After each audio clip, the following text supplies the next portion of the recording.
gamit yung panunumpa para patunayan niya na totoo yung sasabihin niya. Kaya ginagamit nila sa korte, in the name of Almighty God, I will tell the truth, the whole truth, and nothing but the truth.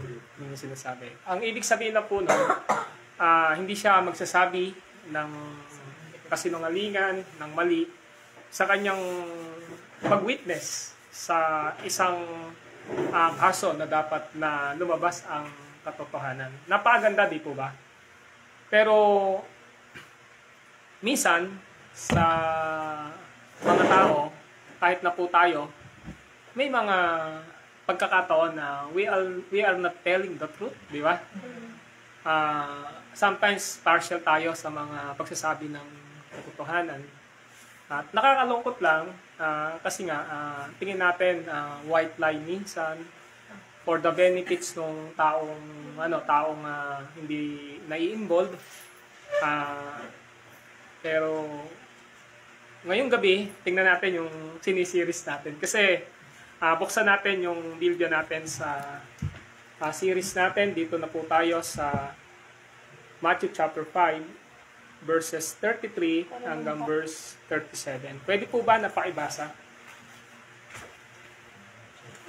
Matthew 5, 33 to 37. Yes po, apo. 33 To 37. Dahil hindi ninyo ang iniutos ng Diyos sa inyong mga ninuno, huwag kang susumpa ng walang katotohanan. Sa halip, tuparin mo ang iyong sinumpaang panata sa Panginoon. 34, ngunit sinasabi ko sa inyo, huwag na kayong manunumpa kapag kayo'y nangangako. Huwag ninyong sasabihin, saksi ko ang langit, sapagkat ito'y trono ng Diyos. 35, o kaya'y saksi ko ang lupa, sapagkat ito'y kanyang tuntungan. Huwag din ninyong sasabihin, saksi ko ang Jerusalem, sapagkat ito'y lungsod ng dakilang hari. 26, huwag mo rin ipanumpa ang iyong ulo, sapagkat isang buhok sa iyong ulo ay hindi mo kayang kapatiin o kaitamin. 37, sabihin mo na lang na oo kung oo at hindi kung hindi, sapagkat ang anumang sumpang idaragdag dito ay buhat sa masama. Okay, salamat po. Ito po yung pangatlo na katotohanan na tinuturo ng ating Panginoong Hesukristo sa mga pananalita na sinasabi nung una. Ang kausap ng ating Panginoong Hesukristo rito ay ang kanyang mga disciples. At the same time, mayroong mga nandun din sa loob ng pagtitipon na yon ng mga unbelievers. Pero gustong ipakita ni Jesus na yung karakter o katangian ng mga disciple o ng mga naligtas ay dapat namumuhay siya sa katwiran, sa righteousness ng ating Panginoong Jesus bilang bahagi ng kanyang kaharian. Ngayon dito tinalakay ni Jesus Christ yung panunumpa, di ba, yung oath. Napag-aralan natin last 2 Sundays sa topic natin yung patungkol sa adultery. Last Sunday pinag-aralan natin yung patungkol sa ano yung pangalan na? Paghihiwalay. Di ba pinag-aralan natin yung patungkol sa at nakita natin yon. Ngayon, ang tinalakay ay patungkol naman sa panunumpa. Kaya yung topic natin ngayon, practicing truthfulness. Practicing truthfulness. Sa Tagalog, ugaliing magsabi ng katotohanan. Ulitin ko, ugaliing magsabi ng katotohanan. Si Jesus Christ, nakita niya na ang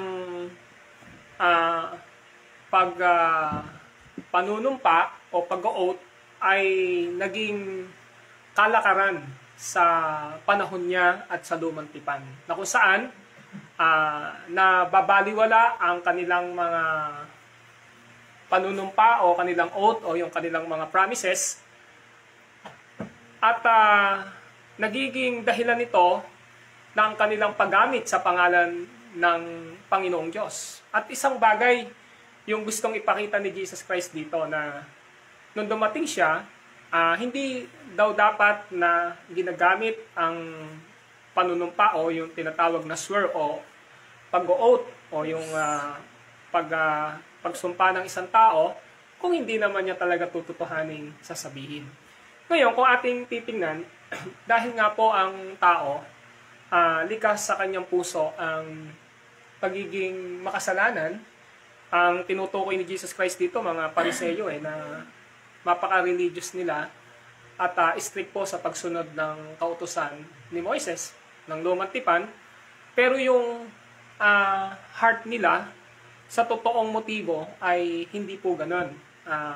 Naglalagay sila ng pasanin sa mga tinuturuan nila, pero hindi makita sa buhay nila yung pagsasabuhay nito.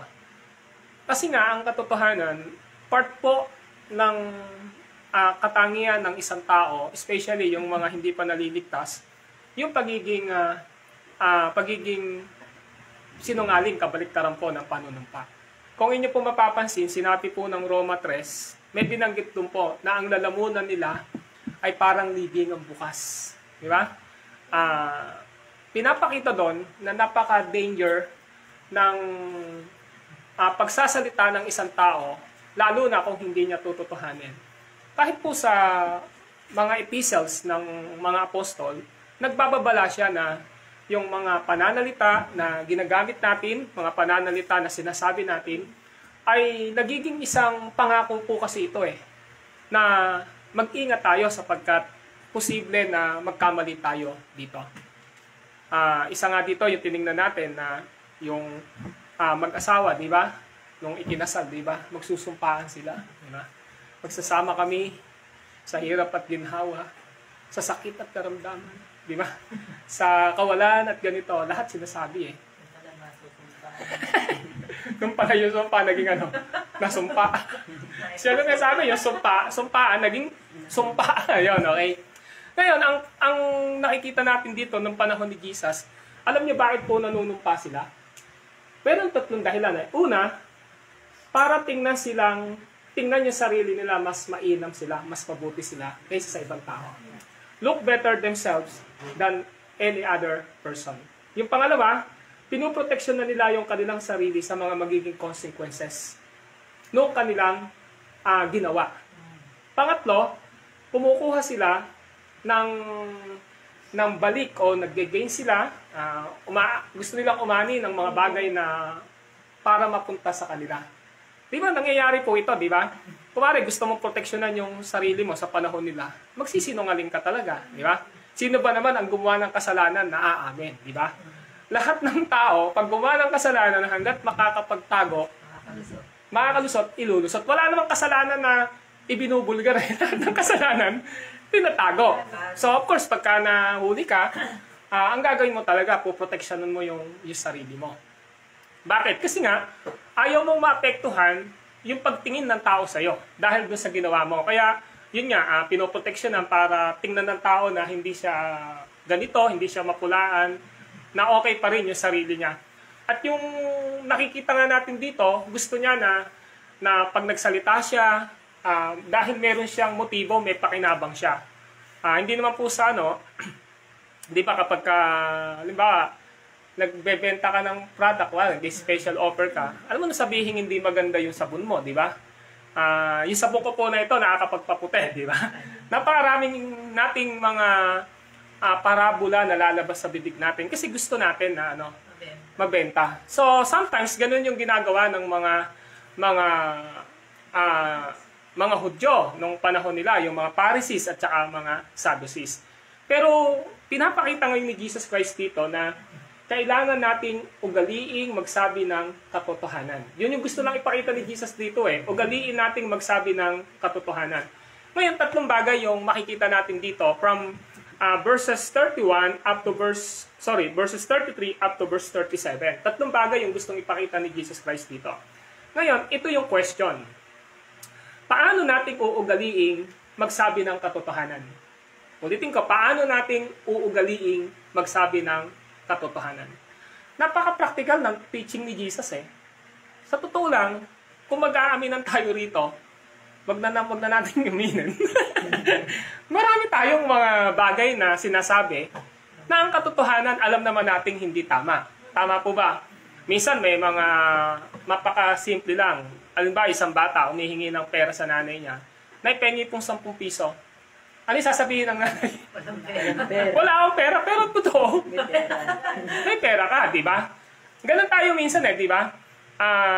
Minsan yung mga maliliit na bagay na ganun ay kala natin okay lang siya, pero hindi natin alam na meron ng kasinungalingan, hindi na tayo nagsasabi ng katotohanan. Kaya si Jesus Christ napaka-practical ng kanyang binabanggit ngayon dito. So tatlong bagay yung gusto nating makita at ang tanong ko kanina, paano nating uugaliing magsabi ng katotohanan? Una, by rejecting deceptive practices. Sa pamamagitan ng pagtatwa natin sa mga ano salitang deceptive, yung panliling lang, ano? Tanggihan natin yung mga gawaing nakapagliling lang. Alam niyo po ba na kapag tayo ay nagsalita ng kasalunungalingan, naglalagay tayo na nagiging deceptive po tayo. Dinideceive natin, dinadaya natin yung isang tao na sinasabihan natin. Di ba? Kumari, may naniningil ng ulam. Wala ka rito. So, pag tinignan natin, yung pagsisinungaling kasi is act of pagiging deceiver natin. Yung pagiging deceiver, lying, di ba? No? Kasinungalingan, ito po ay isang pagiging deceiver, gusto mo na dayain yung taong kausap mo. Yun yung gustong ipakita rito ni Jesus Christ. Paano natin nalaman na ito ay deceptive? Kasi sinasabi ni Jesus Christ dito, itatwa ninyo yung mga gawaing mapaglinlang o mapandaya. Kasi tingnan nyo po yung verses 33. Paibasa nga po ang verses 33, verse 33. Apo. Narinig din ninyong sinabi sa inyong mga ninuno, huwag kang susumpa ng walang katotohanan. Sa halip pa rin mo ang inyong sinusumpang panata sa Panginoon. Okay, pero yung verse 34, yung unang bahagi, ano sabi? Ngunit ngayon, sinasabi ko sa inyo. Now, sinabi ni Jesus Christ, yung salitang narinig pa ninyo noong una. Di ba? So, saan ba ito galing? Itong mga, gusto muna nating tingnan, ano ba yung definition ng salitang swear o oath? Sa Bible, kapag sinabing sumusumpa ka sa religious na usapin, meron ka kasi na gustong hingin sa Panginoong Diyos, tapos nagsasabi ka na kapag tinupad ng Panginoong Diyos, ito yung gagawin mo. Parang namamanata ka, sumusumpa ka, na Lord, ito po yung pinagpe-pray ko. Na kapag ginawa niyo po ito po yung gagawin ko sa iyo. Parang pwede pong kasunduan, tama. Pwede siyang once or kaya pwedeng regular na ginagawa ng isang tao. Yun yung salitang panunumpa. Between you and God.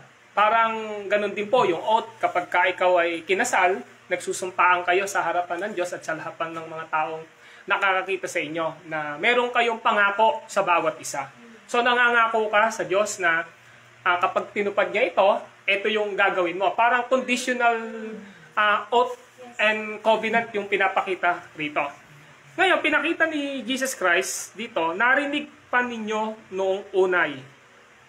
Inuutos sa mga tao. Saan po ba galing ito? Pwede po ba tingnan natin yung Deuteronomio chapter 10 verse 20? Pakibasa po. Deuteronomio chapter 10 verse 20. Ano ang sabi doon? 10:20 po.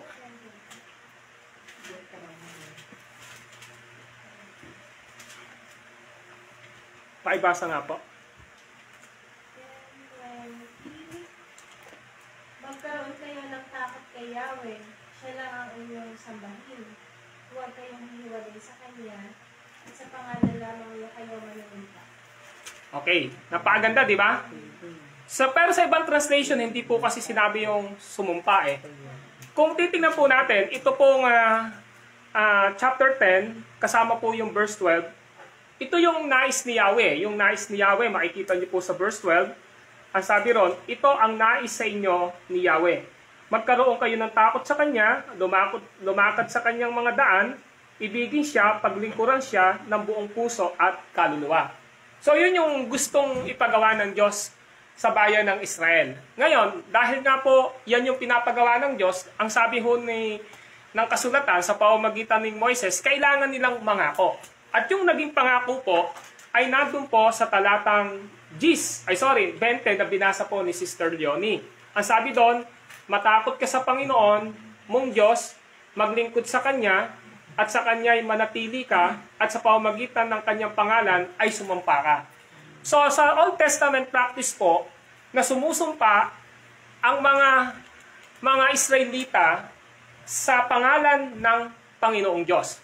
Pero alam niyo po, kapag pinag-aralan yung pangalan ng Panginoong Diyos, ginamit po yung ika-4 na kautusan na huwag mong gagamitin sa walang kabuluhang usapan ang pangalan ng Panginoong Diyos. Kaya kapag sumumpa po sila sa Panginoong Diyos, hindi ho sila pwedeng, hindi nila alam yung magiging consequences, mamaya makikita natin. Ano ba yung magiging bunga kapag yung panunumpa mo sa Panginoong Diyos ay hindi mo tinupad? Makikita natin mamaya na hindi binebless ng ating Panginoong Diyos. Dahil yung pangalan ng Diyos na salitang Yahweh, hindi ho yun basta ginagamit na nanunumpa ako sa pangalan ng Panginoong Diyos. Sa kanila, malinaw sa kanila na sumusumpa sila sa pangalan ng Panginoong Diyos dahil alam nila na susundin nila ito. Doon po nanggaling ito. Kaya nung binanggit ni Jesus Christ doon sa verse 33, narinig pa ninyo nung unay inuutos sa mga tao. Yan po ang ibig sabihin. At ang sabi, huwag kang sisira sa iyong pinanumpaang pangako. Bagkus tupdan nyo ang iyong sumpain sa Panginoon. Doon po ito nanggaling. At alam nyo, hindi lang po doon basta ito nanggaling, kundi galing din po ito sa Jeremiah 12:16. Pakibasa po ang Jeremiah 12:16. Ano ang sabi ng Jeremiah 12:16? Pakibasa po.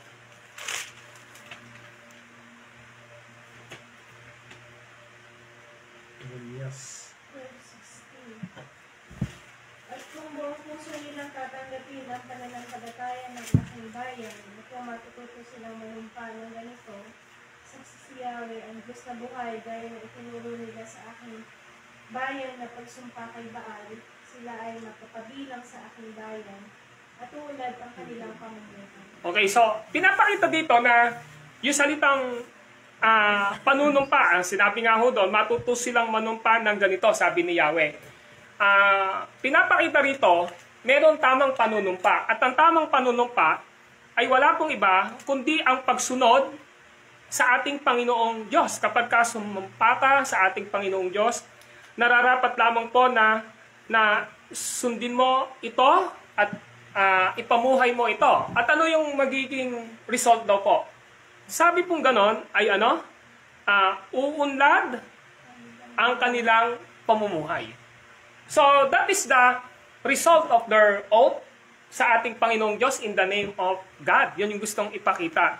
So tingnan pa rin po natin para makita natin saan galing itong binanggit ni Jesus Christ na ito sa Ecclesiastes chapter 5 verse 24 to 26. Mangangaral chapter 5. Pakitingnan po, Mangangaral chapter 5.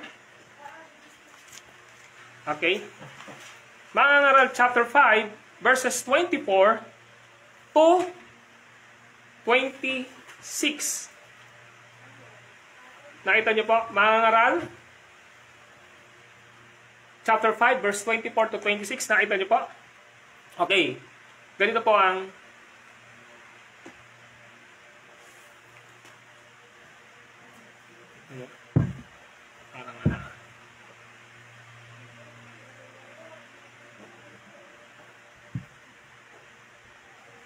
to 6 po pala. 5 chapter 2 verse 6. Okay? 5:2 ng Mangangaral. Ganito po ang sabi. Mangangaral 5:2. Huwag kang pabigla-bigla sa pagsasalita sa harap ng Diyos. Isipin mo munang mabuti ang ipapangako mo sa Kanya, sapagkat nasa langit siya at ikaw ay nasa lupa. Mag-ingat ka sa pagsasalita. So, nakita niyo po? Tapos binanggit pa rin po doon sa verse 4. Ano sabi ng verse 4? Ang sabi ng verse 4 ay ito. Kung mangangako ka sa Diyos, tuparin mo agad. Ayaw niyang mayabang, kaya tuparin mo ang iyong pangako sa Kanya. Mabuti pang huwag ka ng mangako kaysa mangangako nandito tuparin. Verse 6, huwag mong pababayaang magkasala ka dahil sa iyong salata, alalaong bagay, mangangako ka at babawiin mo pagkatapos. Ano kasunod? Sa ganyan, galit na galit ang Diyos. Kung magkagayon, hindi kanya pagpapalain sa anumang iyong ginagawa. So, napansin nyo?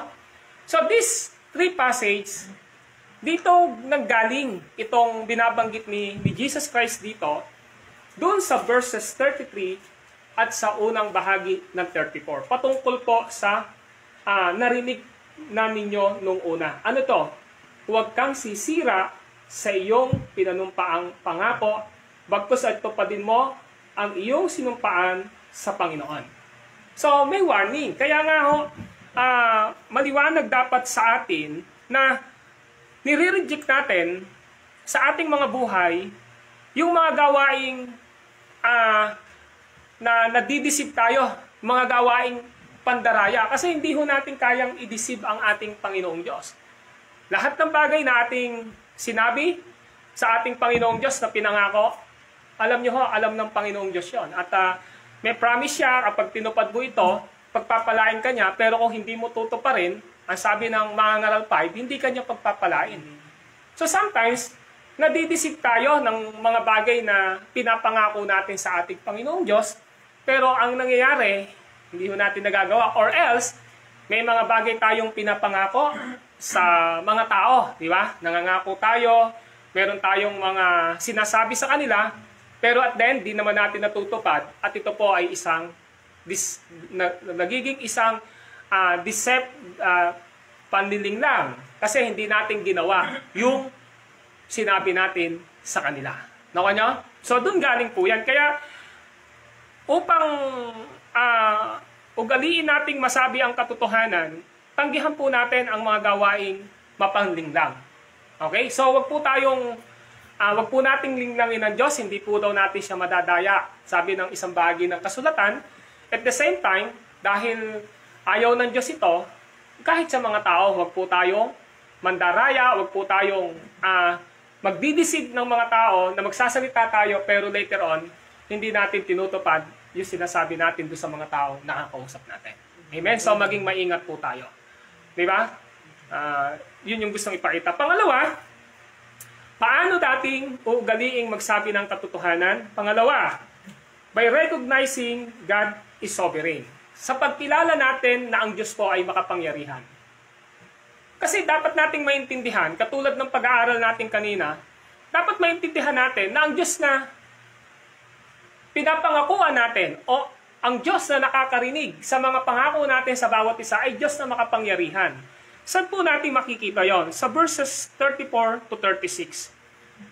Pwede po bang paibasa? Verses 34 hanggang 36. Ano po ang sabi dyan?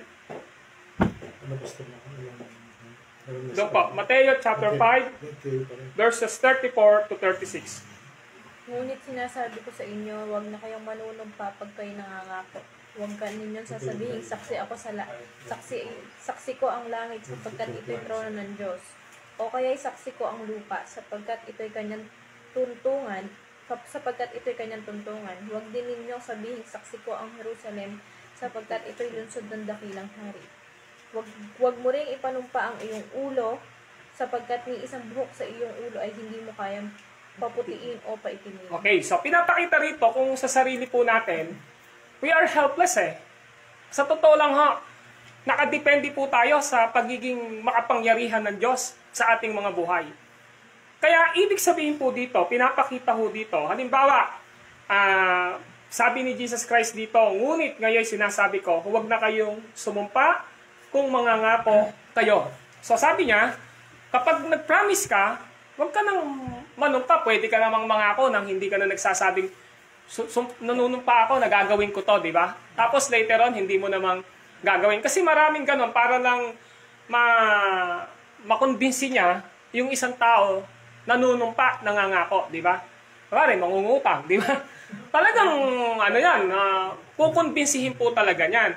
Sasabihin, pautang, pero babayaran ko eka sa ganito. Pero, saan ka, pagka hinahanap na, nagiging si, nawawala, laging wala. Ang pangalan na si wala, di ba? Andiyan po ba si wala eka, puro wala. Eh, mahirap po yun. Ang sabi, kung mangangako ka daw, huwag mo nang lagyan ng panunumpa. Kasi, dinitil dito, nasasabihin pa daw na saksi ko ang langit. Huwag mo sasabihin yon, di ba? O kaya, saksi ko ang lupa. O kaya naman, sasabihin mo, saksi ko ang Jerusalem. Tapos sasabihin mo, mamatay man ako, di ba? Nakalagay din po rito, mamatay man ako.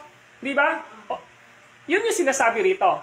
Kasi, sa totoo po, hindi mo hawak ang buhay mo. Di ba? Dinitil dito, bakit wag mong sasabihin ito? Kasi ang Diyos po natin ay Diyos na makapangyarihan. Halimbawa sa Santiago chapter 5 verse 12. Pwede po bang paibasa? Santiago chapter 5 verse 12. Ano po ba yung pinapakita ni James dyan? Sa Santiago chapter 5 verse 12. Meron po kayo? Santiago chapter 5 verse 12. Paibasa po.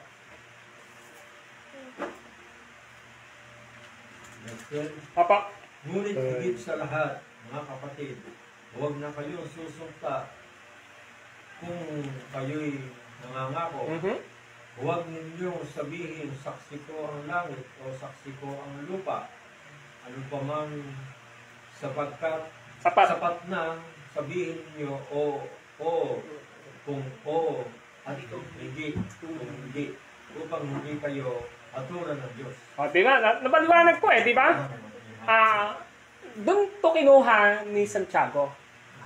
So, kinuha ni James ito sa turo ng ating Panginoong Jesucristo na maliwanag. Sabi rito, huwag na kayong susumpa kung kayo'y nangangako. So, ibig sabihin, pareha sila Di ba? Pag may promise ka, sabihin mo na lang, nangangako ako. Pero yung gagamitin mo yung pangalan ng Diyos, gagamitin mo yung langit, sasabihin mo, mamatay man ako. Di ba? Lahat ng mga pangako, doon sa lahat ng sumpa na ibinibigay mo para lang makakumbinsi ka. So, hindi daw po dapat ganun yung ginagawa natin. Ngayon, bakit po? Kasi kung titingnan po natin, alam niyo po ba na lahat ng salitang sinabi natin ay pananagutan natin sa harapan ng Panginoong Diyos? Tingnan niyo po ang Mateo 23. Talatang 16 hanggang 22. Sino po gustong bumasa? Mateo 22, verses 16 to 22. Kaya pinapunta nila kay Jesus ang ilan sa kanilang mga alagad kasama ng ilang tagasunod ni Herodes. Sinabi ng mga sugo... Sorry po, 23 pala. Mateo 23, 16, 22. Kamali po ako. 16:20. 23, 16, 22. Nang araw ding iyon, may lumapit kay Jesus na ilang Saduceo. Yung ba, Pastor? Apo. Ang mga ito ay hindi naniniwalang muling mabubuhay ang mga patay. Sinabi nila, Guro, itinuro po ni Moises na kung mamamatay na walang anak ang isang lalaki. 23 ba? Ano ba? 23:16. At Mateo? Oo. Habag-habag. 20, oh, Mateo 23:16? 22:16 yun. Hindi, 23:16. At tama yung una ko sinabi pero pinabago ko. 23:16. Sige, sister, tuloy mo. 23:16. Kahabag-habag kayo, mga bulag na taga-akay. Itinuturo ninyo na kung gagamitin ninyo man ang templo sa panunumpa, walang anuman ito. Ngunit kung ang gagamitin niya sa panunumpa ay ang ginto ng templo, dapat niyang tuparin ang kanyang sumpa. Hanggang ilan saan? 22 po.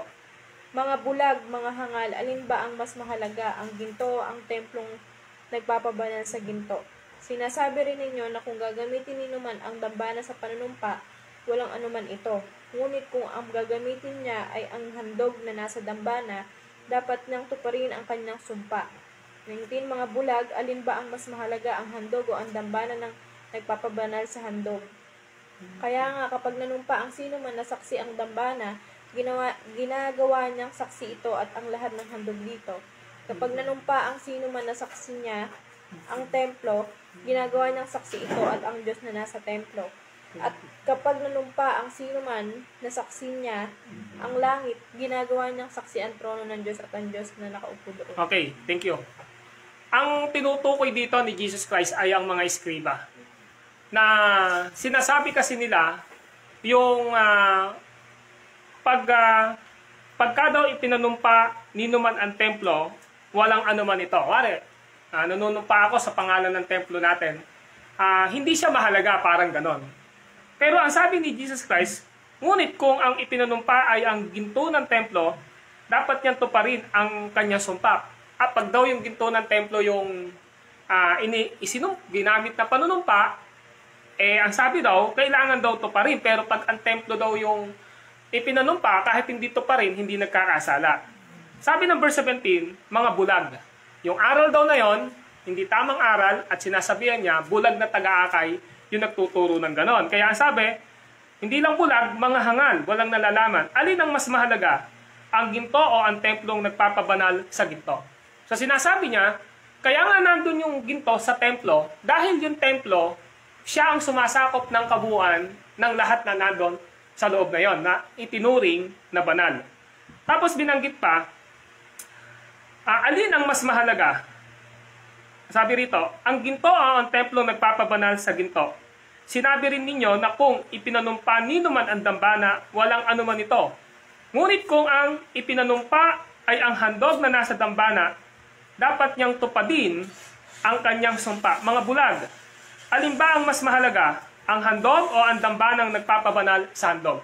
Kung inyo mapapansin, mayroong problema ang mga eskriba na ginagamit nila yung mga bagay na nandun sa loob ng templo na kapag hindi daw sinunod, hindi sila nagkakasala. Subalit kapag ang templo daw, ang ipinanumpa nila, kahit hindi nila tuparin, hindi daw nagkakasala.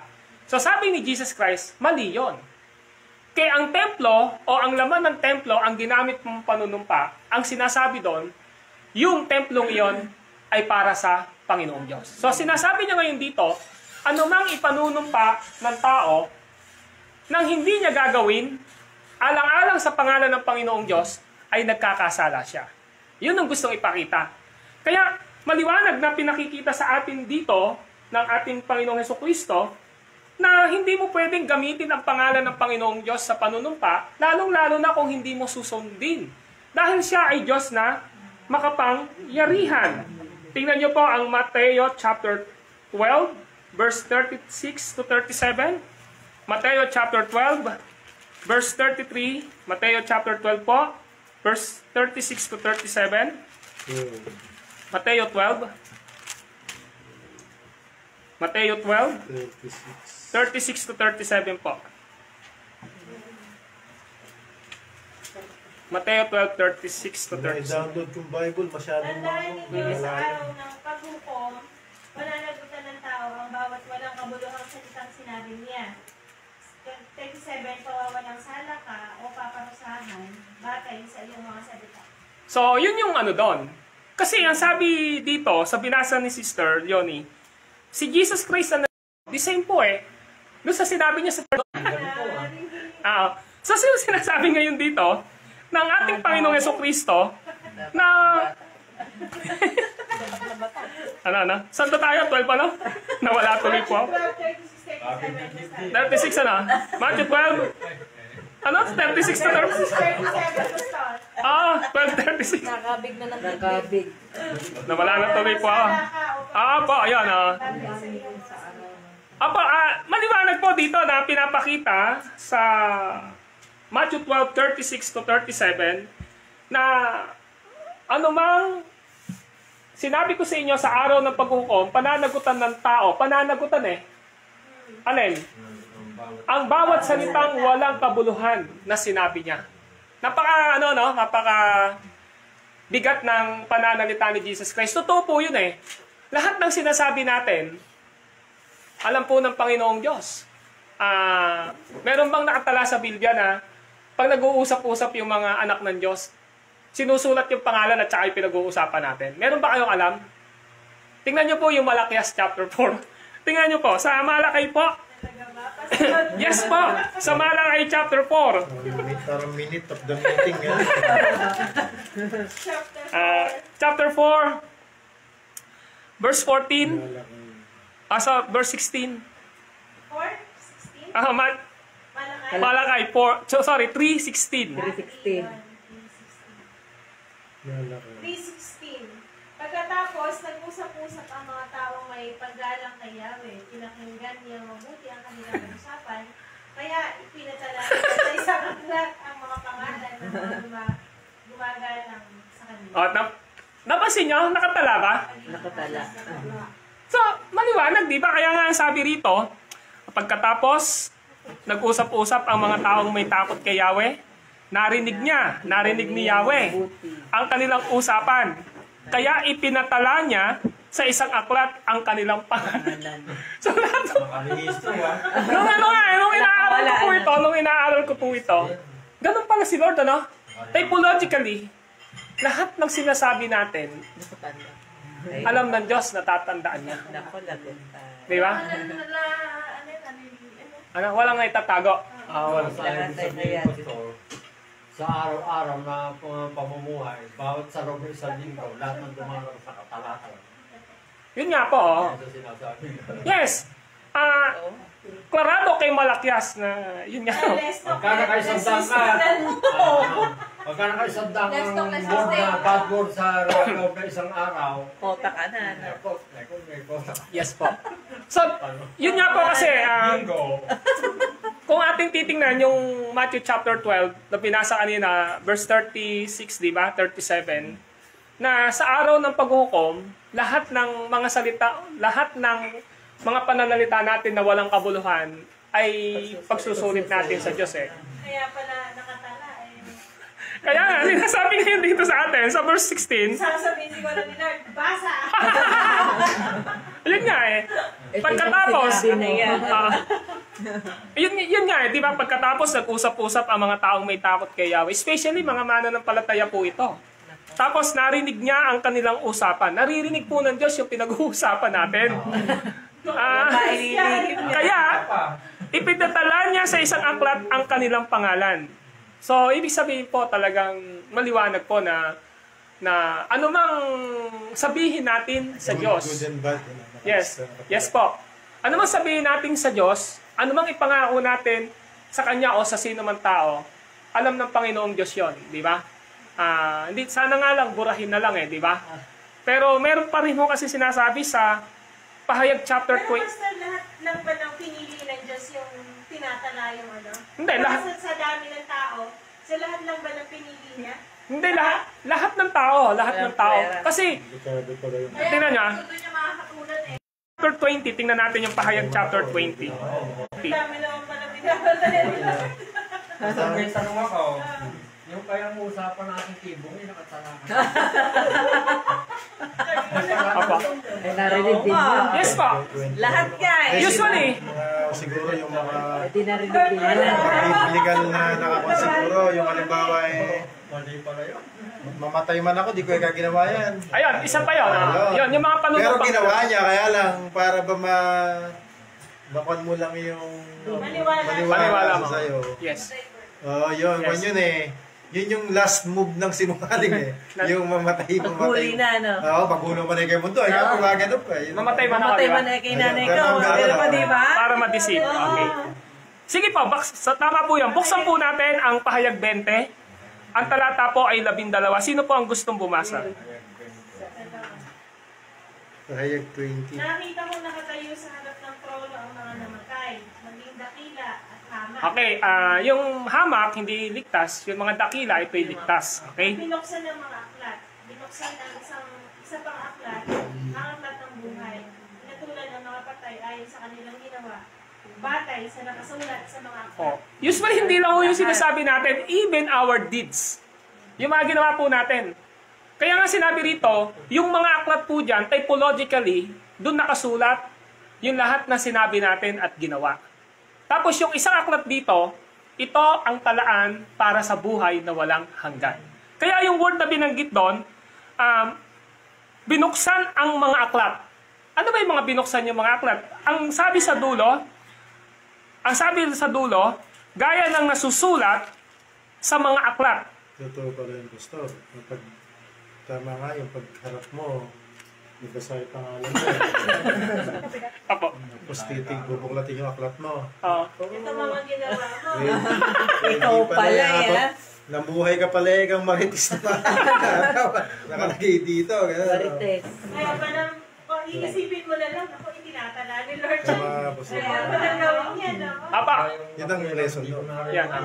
Lumay ka ng tuwing. Apo. Yes! Okay. Mamaya po, tuktungan natin to, no? Para maging tayo. Mabilis lang po natin. Yung sinabi rito, yung mga aklat, Kape negro. di ba? Lahat ng ginawa natin, nakasulat sa mga aklat. The same po yun na sinabi, na lahat ng narinig ng Diyos na sinabi natin, tinala sa aklat. Kasi dalawang aklat, klaseng dalawa, mga. Tapos yung isa lang aklat. Yung isang aklat, doon nakatala yung pangalan natin.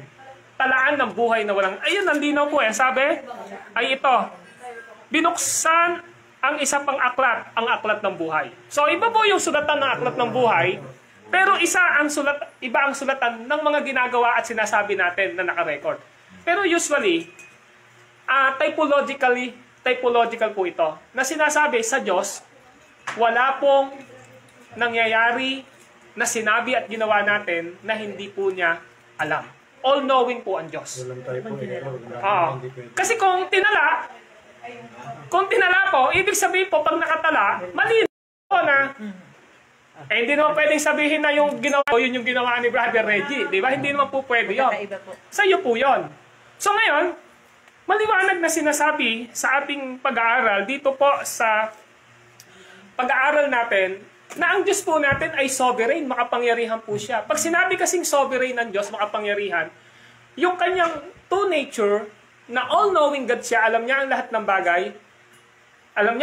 bagay, marunong ang Diyos, kasama po sa lahat ng bagay, at saka yung pagiging omnipresent niya, nasa lahat siya ng lugar, ay nagpapakita na one day at a time, pagkatapos ng buhay natin dito, haharap tayo lahat sa Panginoong Diyos. Sabi pa pala makakuha ng Google. Yes. Nakakuha na kay God yun. So kaya pinapakita po sa atin dito na upang tayo po ay makapagsabi palagi ng katotohanan, tatandaan po natin, mga kapatid, na ang Diyos po natin ay makapangyarihan. Hindi po natin siya pwedeng pagtaguan, hindi po natin siya pwedeng linglangin. Katina, di ba nabanggit sa Mangaral chapter 12, ano man ang ginawa natin, hayag man o lihim, mabuti man o masama, pagsusulit. Kasi kung pagsusulit natin, babasahan ka talaga. Lahat alam, di ba? Yun yung gusto natin. So, sa Hebrew chapter 4 verse 13, sino po ang gustong bumasa? Yun na nga yung kanina, wag niyo na higay. Basahin niyo po, Hebrew 4:13. Sa Hebrew 4:13, ano po yung sabi? 4:13. Walang makakapagtago sa Diyos. Ang lahat ay hayag at lantad sa kanyang paningin at sa kanya tayo mananagot. Yes, kaya nga, isummarize natin yan sa Hebrew 4:13. Kasi nga, even from Old Testament, in Malachi chapter 3 verse 12, alam ng Diyos yung lahat na sinabi natin Tapos pagdating po ng Pahayag chapter 20, maliwanag na alam ng Diyos yung lahat ng ginawa natin. One day at a time, pag namatay tayo, harap talaga tayo sa Panginoong Diyos. At pananagutan natin ang lahat ng pananalita na ginawa natin. Tayo man ay nangako, sumumpa, o tayo man ay nagsabi sa Panginoong Diyos o sa sino man tao. Kaya nga di ba yung tinatawag na pag-aaral natin, yung paghihiwalay, hindi kalooban ng Diyos yon, pananagutan yon, di ba? Kasi bakit nangako kayo Nangako kayo na magsasama kami sa hirap at ginhawa, sa kalusugan at karamdaman, sa hirap at ginhawa, kamatayan lang ang magpapahiwalay sa amin. Di ba yun yung sinasabi? Pananagutan natin yung kasi sumumpa kayo sa harapan ng Diyos Sa malinaw na wag po natin gagamitin ang pangalan ng Panginoong Diyos dahil Diyos po siya na sovereign. So yung pastor lumabag sa sinumpaan niya, automatic sa ano ba yun? Sa impyerno? Of course, hindi naman. Pananagutan mo lang. Kasi ganito lang yun Kuwari, may anak tayo. May mga salita sila na binabato sa atin. Pwede mo bang tanggalin yung pagiging anak mo? Hindi po. Pwede magbago pa yan kasi magbabago. So, ibig sabihin, yung degree ng mga sinasabi natin bilang anak ng Panginoong Diyos, alam niyo, pagsusulit natin sa Kanya. Hindi ko lang alam kung ano ang pinaka-reason ng Lord, bakit kailangan nakasulat lahat ng ginawa natin at saka lahat ng sinasabi natin. Ang isang pinapakita doon, kailangan nating mamuhay sa katotohanan dito sa lupa. It doesn't mean na dahil meron kang ginawang salita na hindi mo natupad, pupunta ka na sa impyerno. isang case study rito, si Apostle Peter, dininay niya ng 3 times si Jesus Christ. Pero ang tanong natin doon, alam ba ng Diyos yun? Alam ng Diyos. Pero nung nag-repent siya, forgiven, burado, di ba? Kasi magkaiba po, nung hindi pa tayo mananampalataya, lahat ng ginawa natin, binura ng Panginoong Diyos sa pamamagitan ng kanyang dugo. Okay?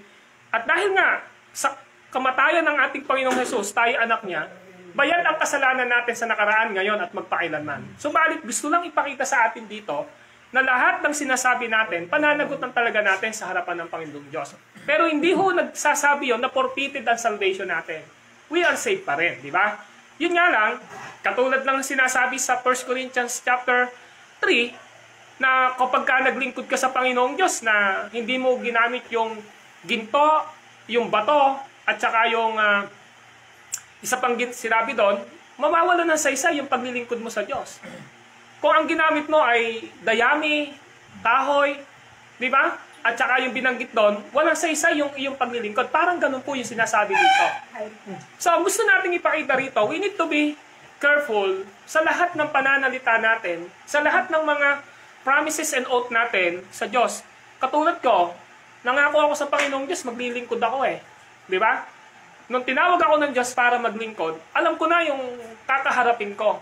May pera o wala, may sakit, may karamdaman, kailangan kong maging tapat sa paglilingkod ko sa Lord. At yun yung pinangahawakan ko na ayokong baliin yung sinabi ko sa Diyos. So ano gusto ipakita sa atin dito? Ang Diyos po natin ay hindi ho bata na pinangakuan natin o sinasabihan natin ng kung ano-ano. Kaya nga even in Ecclesiastes chapter 5, maging maingat daw po tayo sa pagsasabi natin sa Panginoong Diyos. Di ba? Kapag hindi daw natin ginawa, binasa natin kanina, Ecclesiastes chapter 5, hindi niya tayo pagpapalain. And even doon sa mga binasa natin sa Jeremiah, even in Deuteronomio, binasa natin, sabi niya ganon, we will not blessed by God.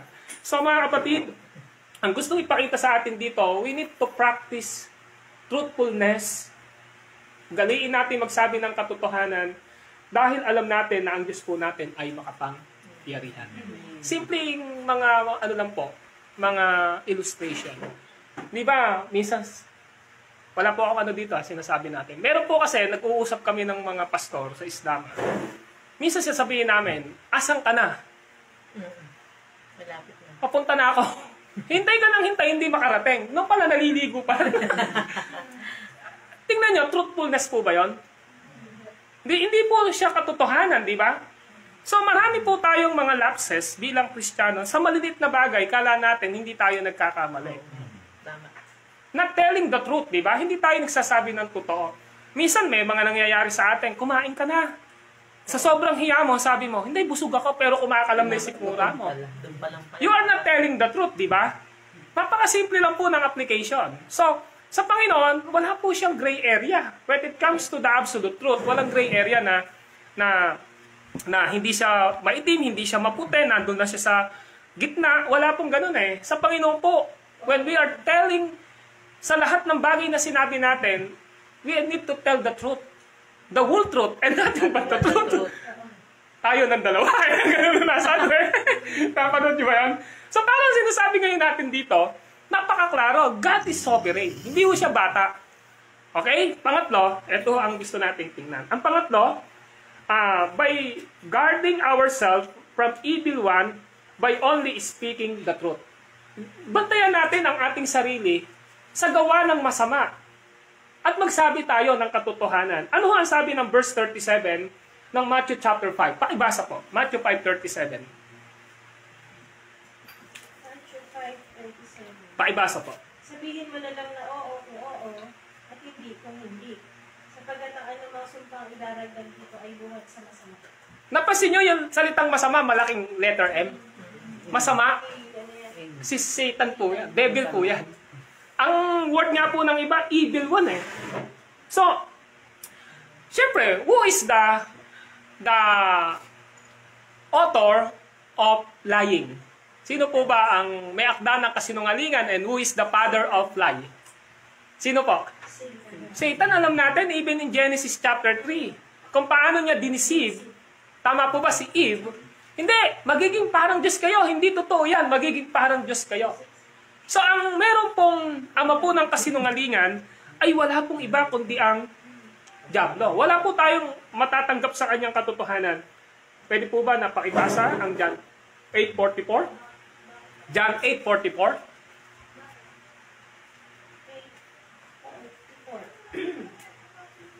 Ang diablo ang inyong ama.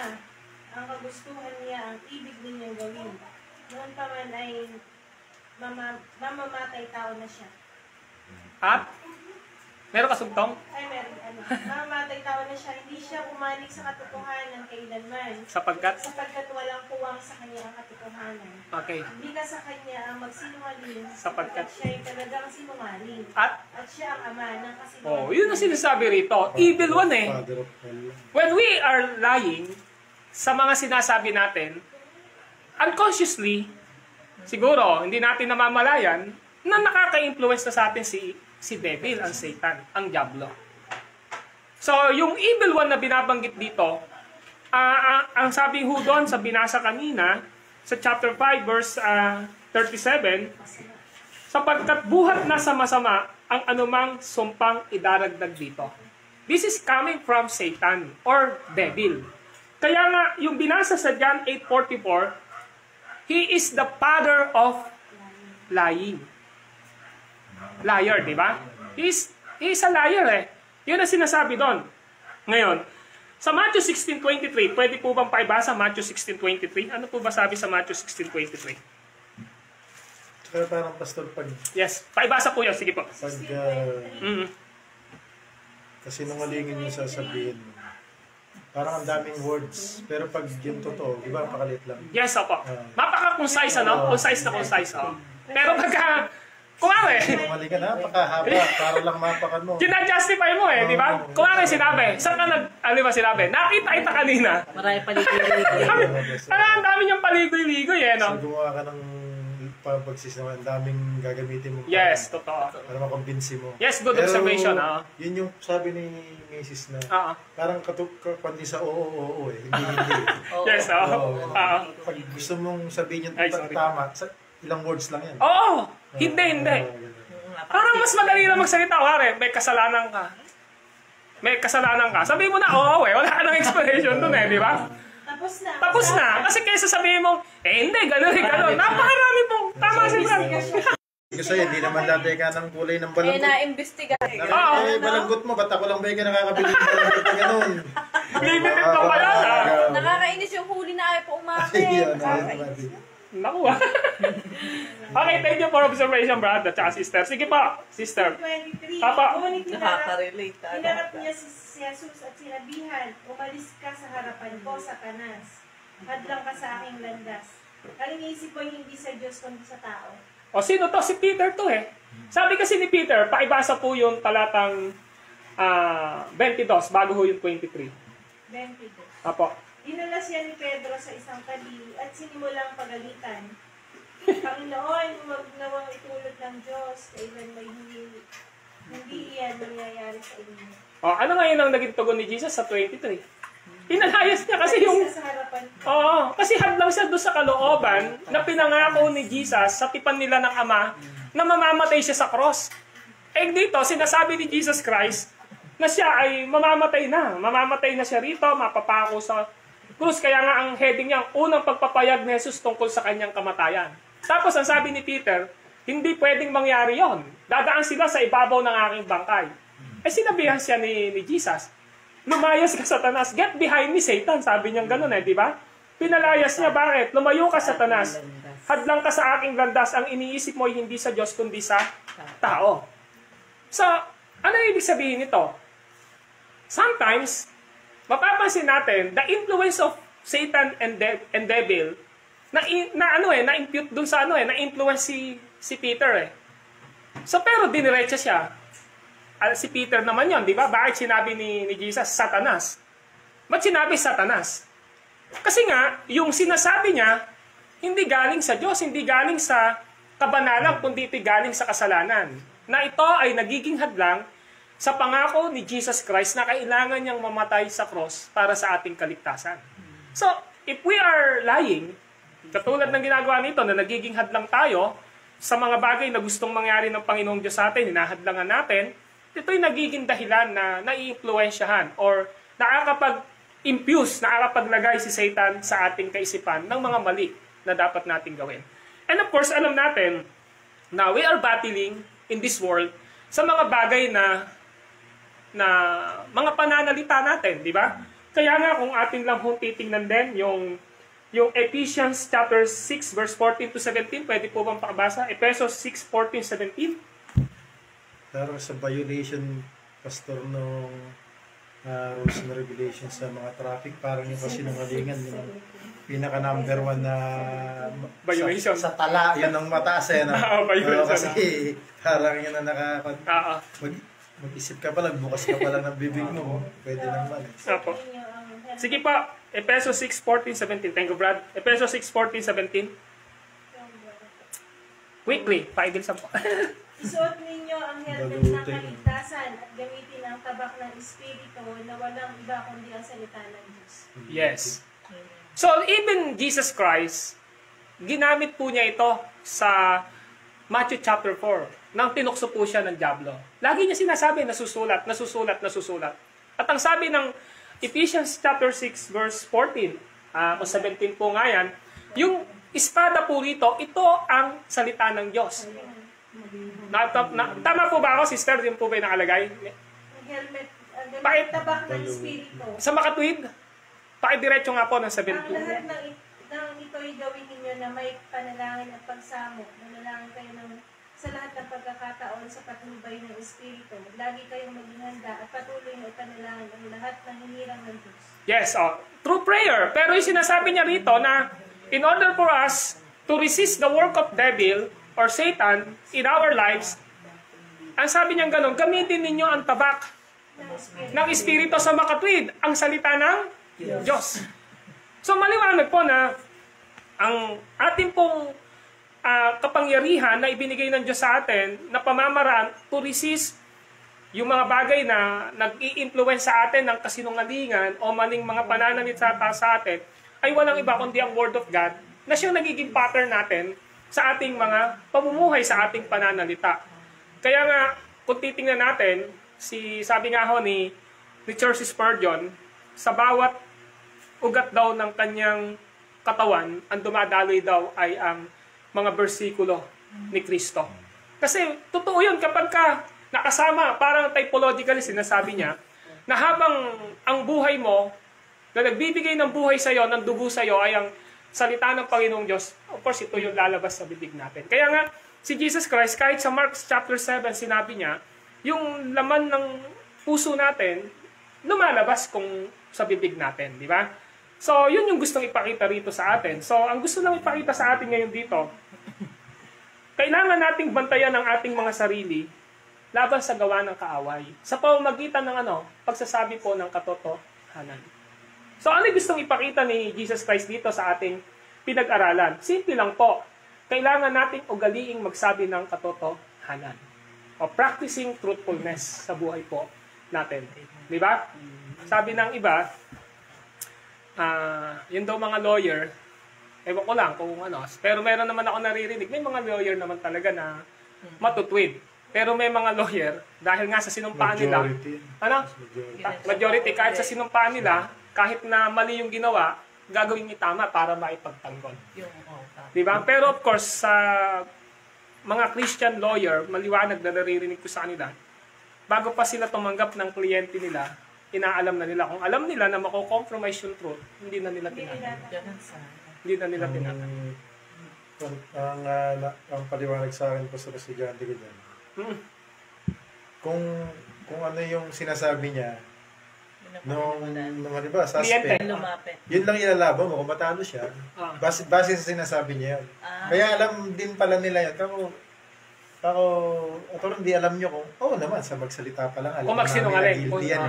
Kaya lang, ilalaban namin siya, kinuha kanya eh.